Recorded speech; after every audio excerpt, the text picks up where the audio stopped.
New Jerusalem, it's said, is built, made up of 12 precious stones that we would make into jewelry now.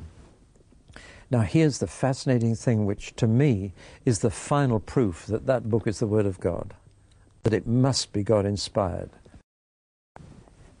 In the last generation only, we've discovered how to make purer light than we had before. Most light is bouncing around, waves crashing into each other, going in all directions, so that the light coming from that spotlight still lights this side of my face by reflecting off that tinsel up there.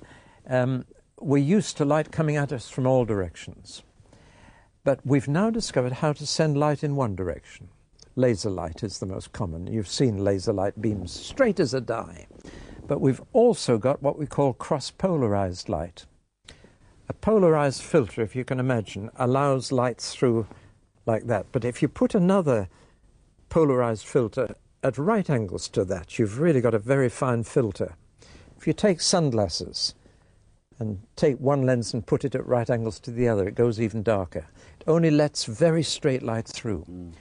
Now, people have taken jewels and precious stones and cut a very thin slice for microscopic purposes, and then shone cross-polarized light through them to see what happens, to put it very crudely, what happens to these precious stones in pure light. And one of two entirely different things happens with every jewel. The technical term, to give you a bit of science for a moment, is anisotropic jewels and isotropic jewels. Now what happens is this. Some jewels in pure light, whatever their color to begin with, they may be red, blue or green, turn into all the colors of the rainbow and the most fantastic patterns.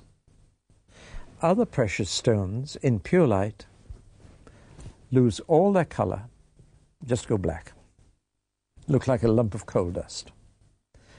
And it's only in this generation that people have discovered this unusual property. For example, diamonds in pure light are nothing. Did you get that, ladies? They're not even hear that. Diamonds, nothing. Nothing. They won't be there. No, so make the most of them here. Rubies, garnets, just lose everything. Emeralds. No, they keep it. Oh, good. There are other stones that are anisotropic and go into these beautiful colors. Now, here's the fascinating thing. The 12 precious stones that God uses to build the New Jerusalem are all anisotropic. In pure light, they are all far more beautiful. And God doesn't touch the diamonds or the rubies. He doesn't build with them. Staggering. Now, let's just put on the screen a picture of these stones. Yeah. Look at the top 12 stones on this picture, and you'll see the stones of the New Jerusalem. Look at the 4 bottom ones at the bottom of the picture, and you'll see they're black, no attraction whatever.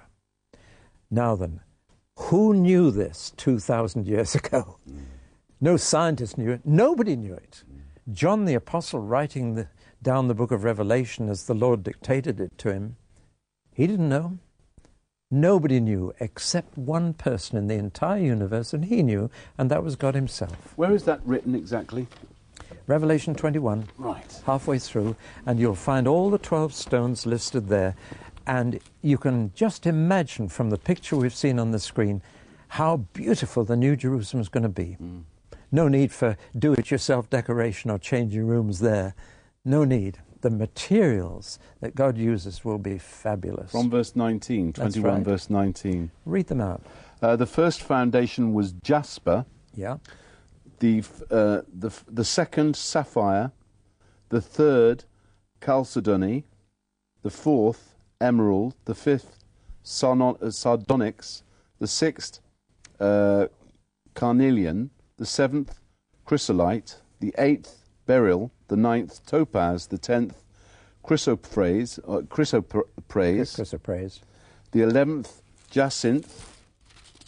And the 12th, amethyst. No diamonds, no rubies, no garnets, because they're isotropic.